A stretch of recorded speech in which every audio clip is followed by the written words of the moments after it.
Hi, and welcome to a new installment of Piercing History with your favorite host, me, Rat Baby.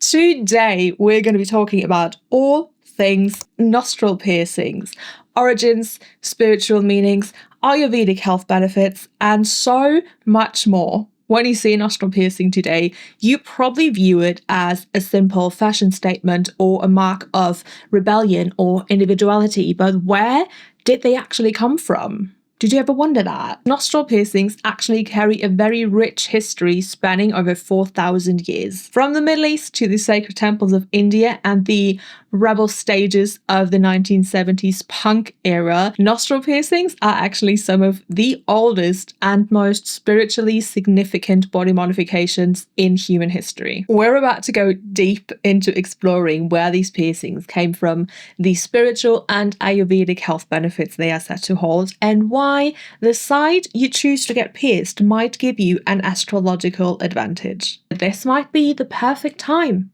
to tell you to grab a snack or a drink or a crochet project to do while watching this, even though last time people complained that my videos weren't long enough to be saying that stuff. I'll eat a snack during a 5-minute video. I love a snack. I wish I had a snack right now. So if you're not grabbing one for yourself, grab one for me and have it in solidarity, because I can't have a snack right now as much as I want one. Anyway, first things first. What even is a nostril piercing? Well, a nostril piercing is the most basic and widely recognized form of a nose piercing and usually only referred to as a nose piercing or nose ring. They are performed through the left or right or both nasal wings, specifically along the curvature of the cartilage. You can't really see it on me because mine are stretched and there's glasses in the way, but I'm going to put up a really nice picture. While the term nose ring is widely used as a one-size-fits-all for this kind of piercing, you can wear so many different kinds of jewelry in it, ranging from studs to rings to even chains connecting multiple nostril piercings you might have, and it is so much fun. There's also different placements like regular nostril piercings, high nostril piercings. There's so many varieties. It's so fun. If you're thinking about getting a nostril piercing, I do have an entire video I made dedicated to my experience getting my nostrils pierced, where I go more in depth about things like healing time, aftercare, pain, what to expect, etc., that I'm going to link up here if you're interested, and also in the description box as well. The first written records of nostril piercings date back nearly 5 millennia to the Middle East. One of the most famous early references is actually found in the Bible. In the book of Genesis, Abraham's son Isaac gifts his future wife Rebecca a golden chance, and while this is often translated to be a golden earring, a lot of linguists and scholars actually think this refers to a nostril ring or a nose ring. In early Middle Eastern and North African cultures, including the Bedouin, Berber, and Beja tribes, nose rings were much more than just jewelry or simply a decoration. They meant financial independence. Husbands would give their brides gold nose jewelry as a form of security. If the husband died, or the couple divorced, or for some other reason the husband was out of the picture, the wife could sell the ring and then provide for herself and her family without the man in the picture. From the Middle East, the practice of the nose ring traveled. In the 1500s, the Mughal Empire carried the tradition of nose piercings into India, where it would become deeply woven into the cultural and spiritual fabric. Maybe you've noticed that many Indian women have the left side of the nose pierced, and maybe you're also wondering why. Well, the answer lies in Ayurveda, the ancient Indian system of natural healing. According to Ayurvedic medicine, the left nostril is energetically and physically tied to the uterus and fertility. It is believed that piercing this site can help relieve menstrual pain and, most famously, make childbirth easier and less painful for the wearer. While Western medicine focuses on the anatomy of the nose, modern science has actually started to look at these ancient claims through the lens of acupressure. There are points on the nostril that are believed to correspond with locations used to mitigate pain and stress throughout the body. Also, because the nose has an incredible amount of nerve endings, some believe that the physical act of getting a nose piercing can stimulate a minor immune response that can enhance general health. Had to read that one off. Beyond physical health, of course, nostril piercings are also seen as a gateway to the divine. In Hindu tradition, nostril piercings, as well as septum piercings, are a primary symbol of marriage and womanhood. Hindu brides often wear elaborate nose jewelry connected to their hair to honor the goddess Parvati, the goddess of marriage and power, in order to seek her blessings for a prosperous union. Removing one's nose piercing also carries a heavy weight in certain cultures. In Hindu tradition, it also symbolizes that a woman has become a widow.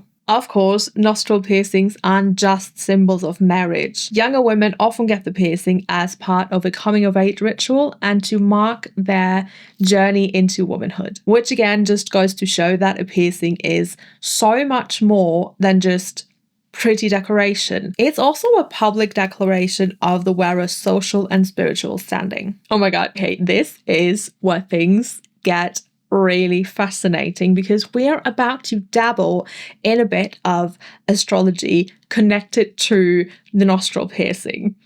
I'm so excited. I could my pants right now. In Vedic astrology, the placement of your nostril piercing can be used to help fix a weak planet placement in your birth chart. For instance, a nostril piercing is believed to be very, very beneficial for people with a weak Mercury placement. Since Mercury rules communication, the exchange of ideas, and commerce, fixing this weak placement with a piercing is thought to improve one's clarity and business success. This next part technically belongs in my septum history video.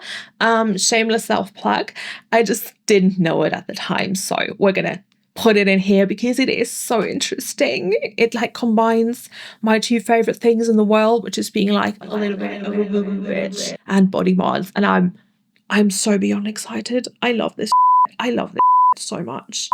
Piercing your septum, which is this right here, so like through the middle of your nose, is set to strengthen both Mercury and Jupiter. Jupiter rules creativity, spirituality, and religion, so getting a septum piercing is thought to help you connect to spirituality. To get the best astrological results from these piercings, spiritual practitioners often recommend wearing silver metals in them, as it is believed to better conduct these planetary energies. In some spiritual circles, the side of which nostril you get pierced also matters. Of course, the left side represents the moon, so your emotions, feelings, private, internal life, whereas the right side represents the sun, which is your public image, your external identity, if you will. So think what it is that you want to strengthen before getting your nostril pierced, or, you know, just do it like me, get a triple threat, fix everything all at once and get it over with. I actually did not know any of this stuff when I got my nose piercings, so we can pretend though. Of course, what would this video be without talking about the countless Indigenous peoples that have been practicing nose piercings for millennia? In some Indigenous American tribes, nose piercings are done after a successful vision quest, which consists of a series of ceremonies performed by elders of the community and includes the young person who is on the vision quest fasting and praying at a sacred site for a vision to help them find their purpose in life. And after they've done that successfully and had a vision, they get their nose pierced.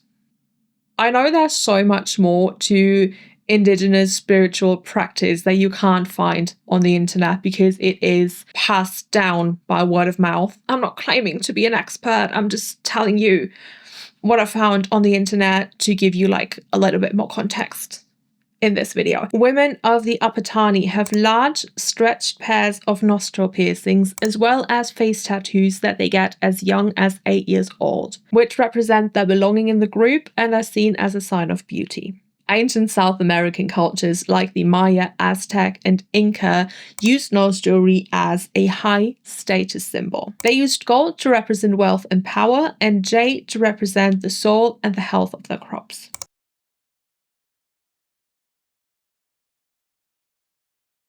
For warriors like the Aztecs, a prominent nose ring didn't just mean a high rank. It was a sign of ferocity and victory in battle. After all this, you might be wondering, how did these Eastern, indigenous, ancient practices become a fashion staple? Not even with air quotes. How did something with such a rich history become a fashion staple or a fashion fad, some might even say, in the West? Well, one of the more popular stories of nostril piercings being quote-unquote brought to the West is when French singer Paulette wore a nose ring on her 1913 tour of the US. Although, looking into it, I'm not 100% sure if she wore a nostril piercing or a septum piercing. I've seen images of both. I don't know if any of them are real. And I'm also fairly certain she didn't actually have a piercing. It was just like a clip-on ring.